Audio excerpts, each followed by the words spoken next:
do capítulo 2 do livro de Atos. Nós vamos ler até o verso de número 13, do verso 1 ao verso 13.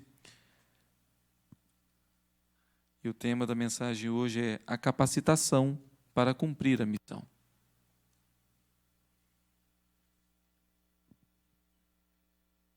Já vimos no capítulo 1, o Senhor Jesus fazendo a promessa de que os seus discípulos deveriam ir para Jerusalém e esperar a capacitação. E no capítulo 2, vem a descida do Espírito Santo, aquele que nos capacita para cumprir a missão. Atos, capítulo 2, do verso 1 ao verso de número 13. Eu lerei, os irmãos, por favor, acompanhem a leitura, que diz assim: Ao cumprir-se o dia de Pentecostes, estavam todos reunidos no mesmo lugar. De repente, veio do céu um som, como de um vento impetuoso, e encheu toda a casa onde estavam assentados. E apareceram distribuídas entre eles línguas como de fogo, e pousou uma sobre cada um deles.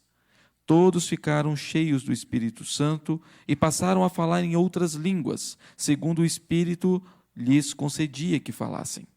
Ora, estavam habitando em Jerusalém judeus, homens piedosos, vindos de todas as nações debaixo do céu. Quando, pois, se fez ouvir aquela voz, afluiu a multidão, que se possuiu de perplexidade, porquanto cada um os ouvia falar na sua própria língua. Estavam, pois, atônitos e se admiravam, dizendo: Vede, não são, porventura, galileus todos esses que aí estão falando? E como os ouvimos falar, cada um em nossa própria língua materna? Somos partos, medos, elamitas, e os naturais da Mesopotâmia, Judéia, Capadócia, Ponto e Ásia, da Frígia, da Panfilha, do Egito e das regiões da Líbia, nas imediações de Cirene, e romanos que aqui residem, tanto judeus como prosélitos, cretenses e arábios. Como os ouvimos falar em nossas próprias línguas as grandezas de Deus. Todos atônitos e perplexos, interpelavam uns aos outros: que quer isto dizer? Outros, porém, zombando, diziam: estão embriagados. Deus bendito, nós pedimos essa capacitação agora, para que o Senhor ilumine com Teu Santo Espírito o nosso coração, para entender o ensino da Tua Sagrada Escritura. Sê conosco, em nome do Senhor Jesus. Amém. Muito bem, queridos. Falamos que depois da ascensão do Senhor Jesus, os discípulos voltam para Jerusalém. É o período que, dentro desses 10 dias, entre a ascensão do Senhor e a festa do Pentecostes, a escolha daquele que substituiria Judas ou Iscariotes, e nós vimos, na quarta-feira passada, a escolha de Matias para este encargo, para o apostolado, para tomar ali assento junto com os outros 11. E agora, nós chegamos ao texto que mostra a capacitação prometida pelo Senhor. A capacitação para que aquele povo pudesse cumprir a sua missão, para que os servos do Senhor pudessem cumprir a sua missão. Não que antes eles não trabalhassem em prol do reino, não que antes eles não estivessem fazendo as coisas conforme a Deus tinha pedido a eles, o Senhor Jesus tinha pedido a eles, como eles assim fizeram, obedeceram, foram para Jerusalém, esperaram lá, estavam em oração. Entretanto, agora, para cumprir a missão que o Senhor falou de serem testemunhas, tanto em Jerusalém como em toda a Judéia, Samaria, até os confins da terra, agora eles estavam recebendo essa capacitação sobrenatural para que eles pudessem assim cumprir. E aqui nós observamos algumas informações logo no início do texto. A primeira delas é que isso se cumpre no dia de Pentecostes. O que é o Pentecostes? O Pentecostes é uma festa que foi firmada lá quando o povo estava no período do deserto. Lá em Êxodo, nós vamos ver a festa do Pentecostes sendo instituída, uma das 3 grandes festas do povo judeu. E o que significava a festa do Pentecostes? A festa do Pentecostes também é chamada a festa das semanas. Por quê? Porque ela era comemorada 7 semanas após o período da Páscoa. Também é considerada a festa da colheita, porque era justamente quando o povo começava a colher os seus primeiros, a primeira remessa de trigo e tudo mais. Também chamada de festa das primícias, onde o povo também oferecia as primícias daquilo que eles colhiam ao Senhor. Tudo isso estava ligado ao Pentecostes. Essa era a festa que o povo estava ali reunido para comemorar. É por isso que a gente vê aqui, na segunda parte do texto, a partir do versículo 5, dizendo que muitos judeus, homens piedosos, que espalhados, vinham de todas as nações, estavam ali em Jerusalém para adorar. Estavam ali para comemorar. Porque era o que os judeus costumeiramente faziam, comemorar a festa do Pentecostes. Agora, nós temos uma outra informação. Estavam todos reunidos. Quem são esses todos? Todos aqui não são apenas os 12. Agora, quando fala-se reunidos aqui todos, provavelmente são os 120, aqueles 120 citados no capítulo 1, que estavam reunidos ali quando fizeram a escolha de Matias para o apostolado. Esse eram os todos, mas as mulheres que também estavam sempre orando com eles e acompanhando. Mais uma informação, no mesmo lugar. Alguns acham que poderia ter sido no templo, mas bem possível que não seja, porque o versículo 2 já nos dá a entender que não era o templo, mas era algum local próximo ali e certamente público, porque as pessoas que estavam passando viram onde estavam. Não sabemos se eles estavam no telhado de uma casa, ou na varanda, ou no lugar de fora dessa casa, mas uma coisa que o texto nos diz é que esse vento impetuoso, esse vento forte, esse barulho de vento forte que encheu toda a casa. Então, certamente, possivelmente era um local, ainda que fechado, mas que dava para as pessoas que passassem na rua ver o que estava acontecendo, porque elas viram e ouviram o que estava acontecendo, como depois nós vamos ver aqui a partir da segunda parte do texto. Então, nós já sabemos o que é o Pentecostes, né? A gente usa muito essa linguagem, né? A pentecostal, o Pentecoste. O Pentecoste, a descida do Espírito Santo aconteceu no período do Pentecostes. Mas o Pentecostes já existe desde o período de Moisés, lá no deserto. Tá certo? Quem são os todos? O todos aqui, os 120, mais as mulheres que acompanhavam esse grupo, né, da igreja naquele período.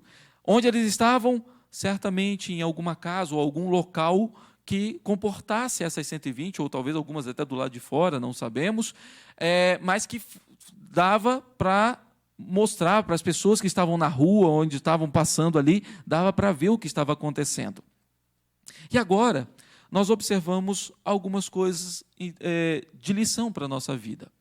A primeira delas é que o Senhor cumpre a sua promessa e concede o Espírito. A primeira coisa que nós precisamos observar aqui nesse texto, do verso 1 até o verso de número 4, é que o Senhor cumpre a sua promessa, como Ele sempre cumpriu e como Ele sempre cumprirá, e concede o Espírito Santo, aquele que nos capacita para cumprir a nossa missão. Capacitou os discípulos naquele período, capacita-nos hoje para cumprir a missão que o Senhor nos deu. Essa manifestação, ela foi sobrenatural. A primeira coisa que nós observamos aqui no texto é que ela foi sobrenatural. Ela vem como um som como um vento forte, impetuoso. Assim como o Senhor Jesus falou com Nicodemos. Lembra que a expressão ou o jeito que o Senhor Jesus falou com Nicodemos foi justamente isso, relacionado ao Espírito, que o Espírito é como o vento que vai onde quer, sopra onde quer, e está indo para um lado, daqui a pouco ele vai para o outro. É assim o Espírito do Senhor. E aqui, a primeira aparição, ou pelo menos a primeira forma que o Espírito aparece, é como esse vento impetuoso. A segunda coisa que nós observamos é quanto à questão das línguas, que diz o texto que apareceram distribuídas entre eles línguas como de fogo. A gente geralmente a gente usa a expressão que é línguas de fogo. O texto não fala que são línguas de fogo, fala línguas como de. Dava a aparência de que eram línguas flamejantes, possivelmente. Era o que eles tinham como uma referência para dizer como que eram essas línguas. E o fogo, ele é um símbolo do Espírito Santo, tanto para purificação quanto para juízo. Lembrando daquela forma que João Batista falou sobre a questão do batismo. Olha, eu batizo vocês com água, mas virá aquele que vos batizará com o Espírito Santo e com fogo. E a gente acha que batizará com fogo do Espírito Santo. A gente junta as duas coisas, são duas coisas diferentes. E o texto aqui nos fala justamente sobre isso. O batismo que está acontecendo aqui, essas línguas como de fogo, descendo sobre cada um daqueles, concedendo assim o poder, concedendo assim a sua capacitação para que aquela igreja fosse purificada e agora capacitada a apregoar o juízo que viria. Porque é o próprio Espírito Santo quem nos convence do nosso pecado, da justiça e do juízo. Então, nós observamos aqui o cumprimento também para todos os crentes. Há essas línguas como de fogo, essa capacitação, essa forma sobrenatural que o Espírito Santo agora aparece, tanto como um vento, um som de um vento impetuoso, como de línguas como de fogo, não vem só sobre os 12. O verso 3 é muito claro quanto a isso. Quando ele diz assim, e apareceram distribuídas entre eles línguas como de fogo, e pousou uma sobre cada um deles. Queridos, nós temos a tendência de fugir da nossa responsabilidade. A gente começa a usar algumas desculpas, não são justificativas, são desculpas, para não fazermos aquilo que fomos chamados para fazer. E a gente começa, mas é porque eu não estudo teologia, então eu não sei falar, eu não sei como fazer isso, e a gente usa muito essas desculpas. Como? Por quê? Esses homens mesmo que recebem essa capacitação, o próprio texto nos diz que quando as pessoas falam assim, não são estes galileus? Sabe por que eles usam essa expressão? Porque eram homens iletrados, eram homens sem estudos, eram pessoas que não tinham uma boa leitura, não tinham feito faculdade em Jerusalém, não tinham estudado com os melhores professores. São essas pessoas que foram capacitadas para pregar o Evangelho, para cumprir a missão que o Senhor deu. Então não tem a ver com a questão de ir para um seminário e estudar 4, 5 anos. Tem a ver com o Senhor capacitando a mim e a você, mesmo na nossa própria simplicidade, para falar aquilo que o Senhor nos ensina na sua santa palavra. Mas parece que a gente quer começar a discutir, e chega alguém e a gente quer discutir sobre a questão de coisas controversas das Escrituras e tal, ao invés de falar aquilo que é simples e que todos nós sabemos, que Jesus veio para salvar o pecador. Ou aqui alguém ainda não sabe dessa verdade. Essa é a verdade que nós somos chamados para falar. Essa é a verdade que nós somos chamados para pregar. Que Jesus, e somente Ele, é o caminho. Alguém aqui está ouvindo isso pela primeira vez? Essa verdade é tão complicada para a gente assim?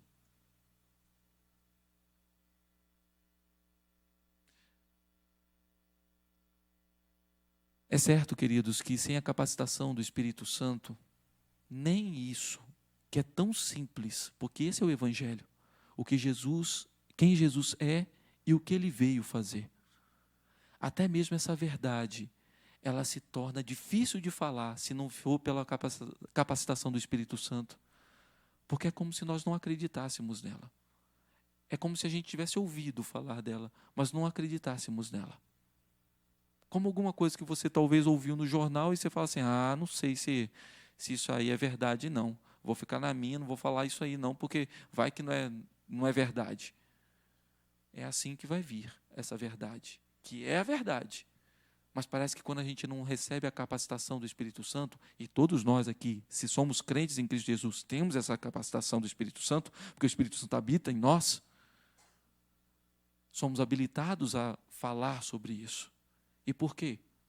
Porque é a verdade que transformou a minha vida, é a verdade que transformou a sua vida.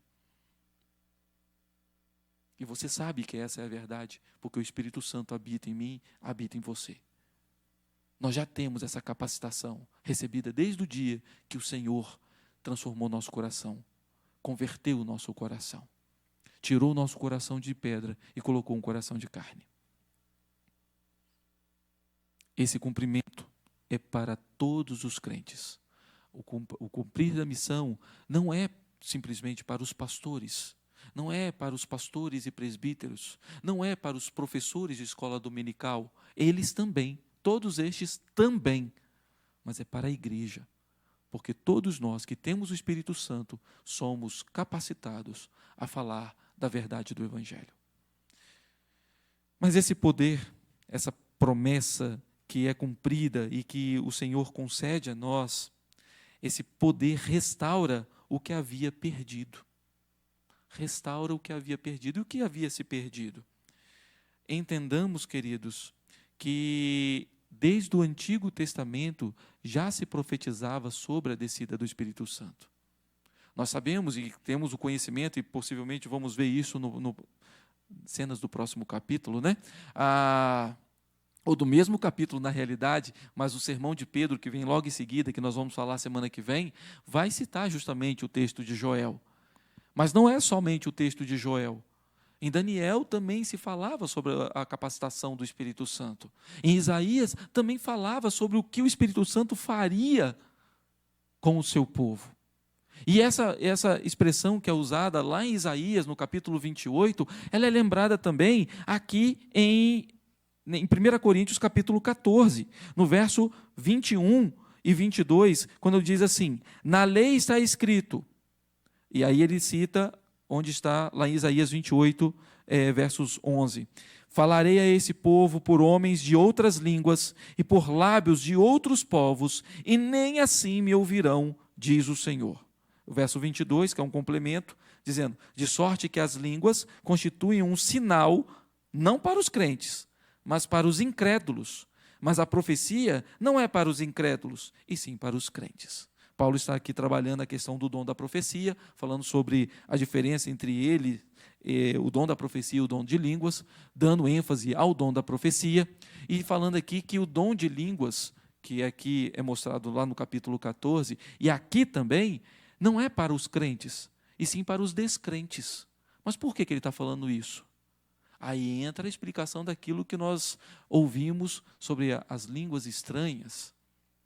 Será que são línguas estranhas? Se fossem línguas estranhas, não seria para o descrente, não seria para o incrédulo, mas sim para o crente, onde deveria ter a tradução. Mas aqui no texto a gente vê isso.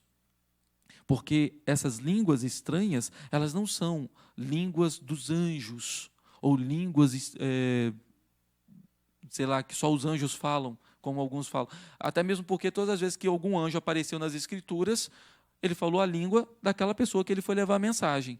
Se não fosse assim, alguns não saberiam nem que era um anjo. Não foi assim com Ló? Hospedou anjos sem saber que eram anjos?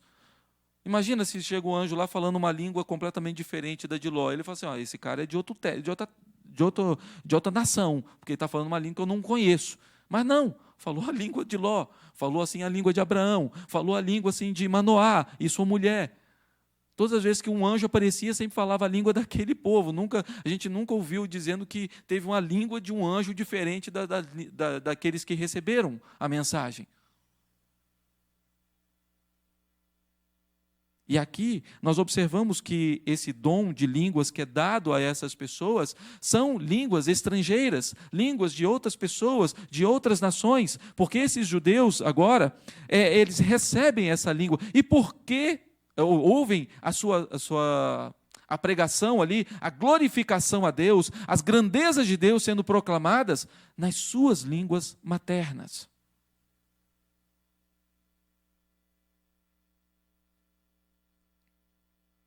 E isso acontece, queridos, para restaurar o que havia sido perdido desde Babel. Sabe por quê? Porque o foco mudou. Em Babel, os homens, focados em si mesmos, quiseram construir uma torre para se exaltarem. Agora, e aí o Senhor divide as línguas para os confundirem. Agora, para que todas as nações se exaltem o nome do Senhor e para que o Evangelho seja pregado a todas as nações, o Senhor capacita os seus servos para falarem nessas línguas. Aquilo que dividiu no passado, por conta do pecado do homem, o Evangelho traz restauração para que todo homem ouça o nome grande, poderoso, eterno do nosso Deus.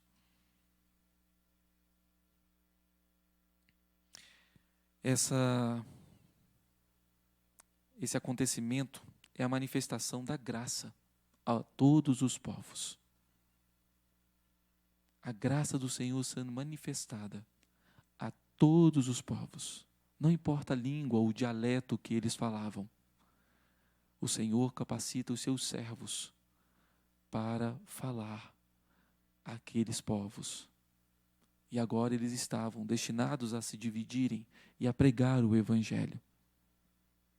Certamente, esses judeus que moravam ali eram bilíngues ou até mesmo trilíngues. Porque como judeus, certamente aprenderam o aramaico, como viviam sob o domínio de Roma, certamente também falavam o grego, mas também falavam o seu dialeto, o local que eles nasceram. Mas não são judeus, não moravam em Jerusalém? Sim, mas não nasceram lá. Porque desde o período em que o povo foi disperso, primeiro com os assírios, depois com os babilônios, e também alguns, até mesmo quanto à questão dos egípcios, uma situação que aconteceu depois, alguns se dispersaram para o Egito, naquele período da Babilônia, alguns foram para o Egito, judeus nasceram nessas regiões e aprenderam a língua dessas regiões, seja do Egito, seja da Babilônia, seja da Assíria, aprenderam essas línguas. E agora eles estavam ouvindo os seus dialetos. Ainda que eles falassem o grego, ainda que eles falassem o aramaico, mas agora estavam ouvindo aqueles homens simples falando das grandezas de Deus na sua língua materna, no seu dialeto materno, da sua região. Mostrando assim a graça de Deus a todos os povos, a todas as nações. Nós, crentes, devemos sempre buscar o enchimento do Espírito Santo para cumprir a missão. Uma vez que recebemos o Espírito Santo, nós agora buscamos e assim tentamos e buscamos o enchimento do Espírito. E devemos fazer isso constantemente. Esse é o desejo. Porque o Espírito Santo já habita em nós. Uma vez que somos salvos em Cristo Jesus, o Espírito Santo já habita em nós. Mas é necessário que eu e você, através dos exercícios espirituais, da leitura da palavra, da oração, do jejum, buscamos esse enchimento do Espírito. É por isso que Paulo, falando na sua carta aos Efésios, ele vai falar isso. Não vos embriagueis com vinho, mas enchei-vos do Espírito. Crentes da IPG2, busquemos o enchimento do Espírito Santo. Crentes da IPG2, busquemos o enchimento para que, capacitados pelo Espírito Santo, venhamos a cumprir a nossa missão. A segunda parte do texto vai mostrar a ação do Espírito Santo nos outros. Primeiro a gente viu a ação nos crentes, mostrando assim o cumprimento da promessa. E o Senhor concedendo agora a capacitação que é a descida do Espírito Santo. Agora, como que essa ação do Espírito Santo nos seus servos impactam os de fora. E a gente observa isso a partir do verso de número 5, quando diz: ora, estavam habitando em Jerusalém judeus, homens piedosos, vindos de todas as nações debaixo do céu. Essa palavra piedoso, ela aparece poucas vezes, e para poucas pessoas. Então eram homens que temiam o Senhor, reverenciavam o Senhor, mas ainda não conheciam o verdadeiro poder. O verdadeiro poder. Quando, pois, se fez ouvir aquela voz, afluiu a multidão, que se possuiu de perplexidade, porquanto cada um os ouvia falar na sua própria língua. Essa foi a primeira capacitação que o Espírito Santo fez para mostrar que isso não vinha daqueles homens. A gente tem um grande problema também em achar que os dons são nossos. Os dons são do Senhor e Ele usa quem Ele quer, na hora que Ele quer, para o propósito que Ele tem. E aí fala assim: porque fulano tem o dom de profecia, porque o fulano tem o dom de cura, porque fulano... Ele não tem. Mas o Espírito Santo pode usá-lo para que ele possa orar e uma pessoa ser curada? Pode, porque Deus é Deus. Porque o poder é do Senhor, não nosso. Isso aconteceu, queridos, até mesmo com o profeta Eliseu. Lembram do que aconteceu com aquela mulher que foi até ele tinha orado, aquela mulher concebeu, teve um filho, o filho no início da adolescência vai trabalhar com o pai, sente uma dor de cabeça, volta, acaba morrendo, ela vai até o profeta, e aí ele fala assim com Geazi: vai lá e pergunta se vai tudo bem, e a mulher fala: vai tudo bem, e aí o Geazi deixa ela passar. Quando ela chega diante do profeta, ela se derrama em choro, e aí o próprio profeta falou assim: ela está assim porque aconteceu alguma coisa e o Senhor não me revelou. Mas é o profeta Eliseu, ele sabia de tudo, conhecia. Não, ele só sabia aquilo que Deus o revelava, porque o poder nunca foi em Eliseu, nunca foi do Eliseu, era do Senhor. E muitas vezes nós confundimos isso. E aí começamos a idolatrar pessoas, por conta dos dons que o Senhor concede a ela, seja ele qual for, extraordinários ou os ordinários. Mas a gente começa a focar na pessoa, ao invés de focar naquele que é o dono do dom, aquele que dá o dom, aquele que capacita conforme Ele quer, na hora que Ele quiser. Então aqui a gente observa que a ação do Espírito Santo na vida dos crentes causa admiração. Eles ficaram perplexos vendo aquela situação, sabiam quem eram aqueles homens, sabiam das condições de estudo, até mesmo pessoas marginalizadas, porque galileus, alguns judeus não gostavam muito, porque ficavam mais ao norte, e aquela situação ficava mais perto de Samaria, e tinha toda aquela situação geográfica, e tinha os seus, as suas, como pode dizer assim, perdi a palavra de novo aqui, né? Os seus preconceitos quanto a eles. E agora eles ouvem homens que eles não davam nada por eles, agora falando, cada um no seu dialeto. Eles ficaram perplexos. A ação do Espírito Santo faz com que nós anunciemos a grandeza de Deus. Aqueles homens estavam fazendo isso. Eles estavam glorificando a Deus. Eles estavam proclamando como o Senhor é grande, como o Senhor é poderoso, como o Senhor é tremendo, como o Senhor é majestoso. É isso que eles estavam dizendo. Olha o verso de número 11, quando fala assim: tanto judeus quanto prosélitos, cretenses e arábios, como eles falavam dessa maneira, né? Como os ouvimos falar em nossas próprias línguas as grandezas de Deus. Era isso que essas pessoas estavam falando. É isso que eu e você precisamos proclamar com a nossa vida, queridos. É isso que nós precisamos proclamar com a nossa vida. Hoje eu fui fazer uma visita a uma irmã aqui da igreja e a gente estava falando sobre essa questão do incrédulo. Certamente pode ser que ele não pegue uma Bíblia para ler. Mas sabe quem ele vai ler? A minha e a sua vida. Se ele sabe que você é crente, ele vai observar a minha conduta, ele vai observar a sua conduta.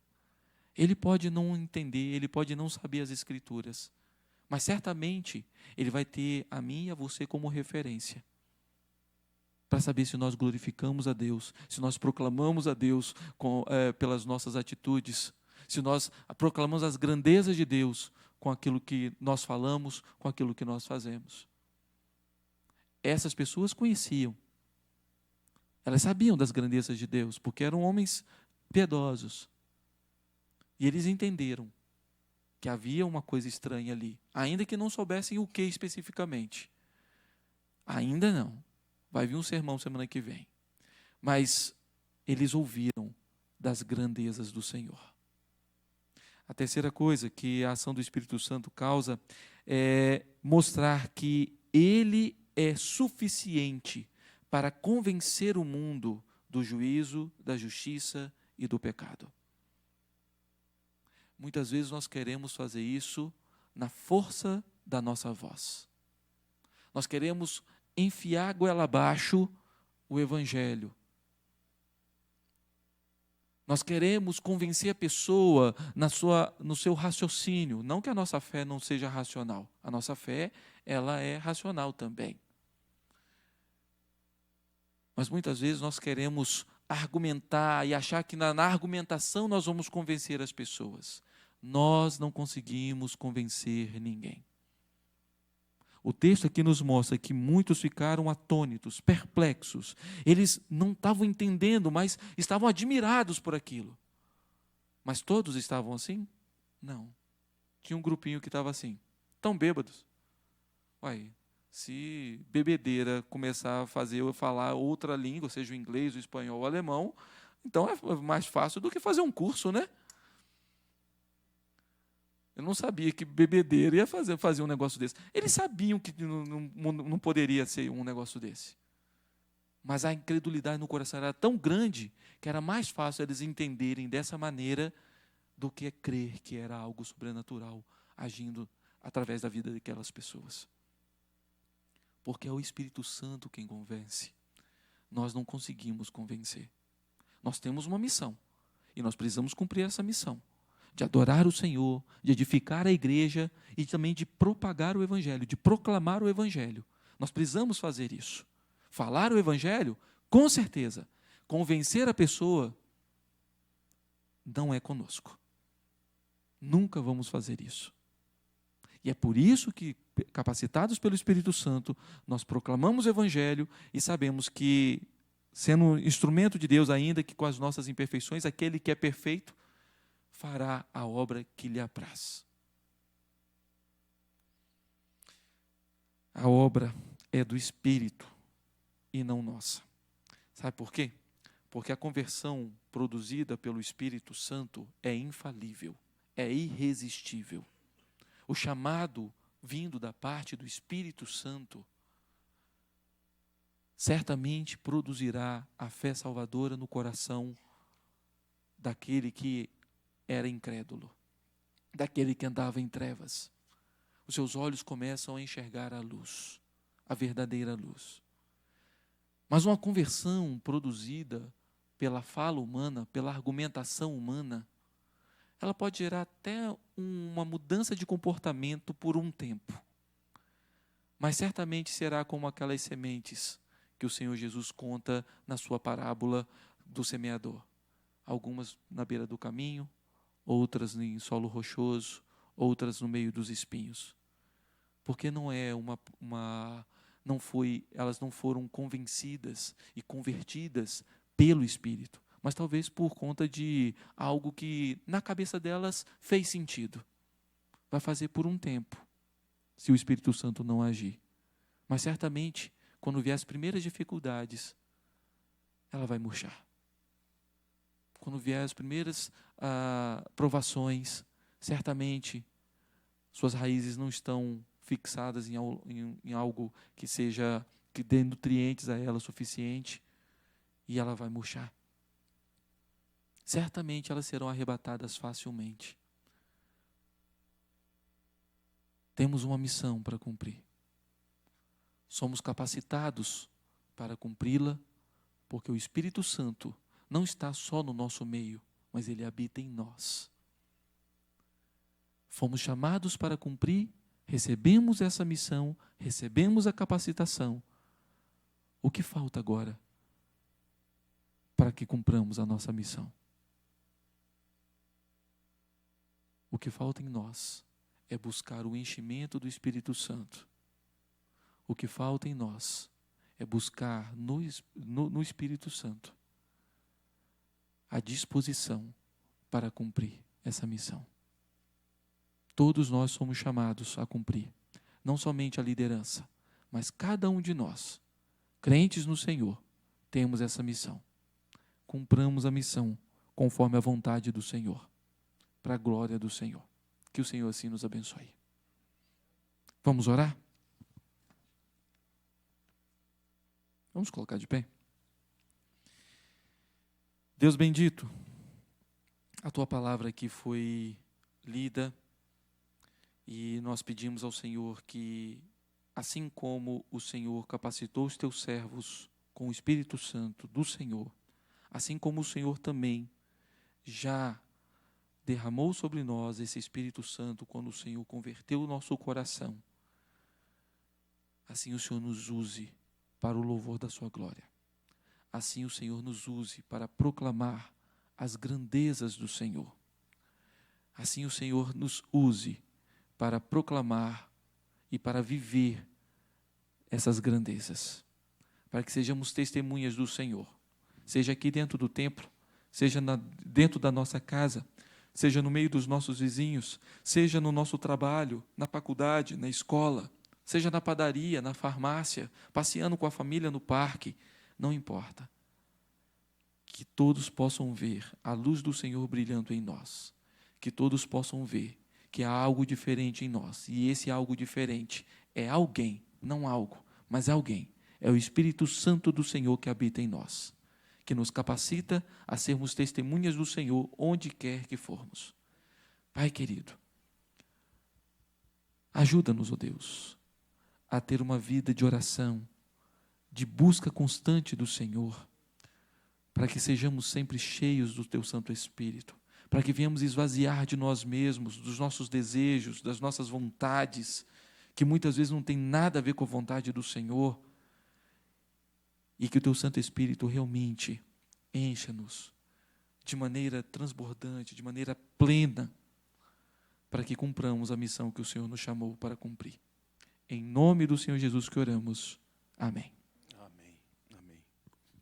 Amém. Louvado seja Deus. Povo santo de Deus, que a graça bendita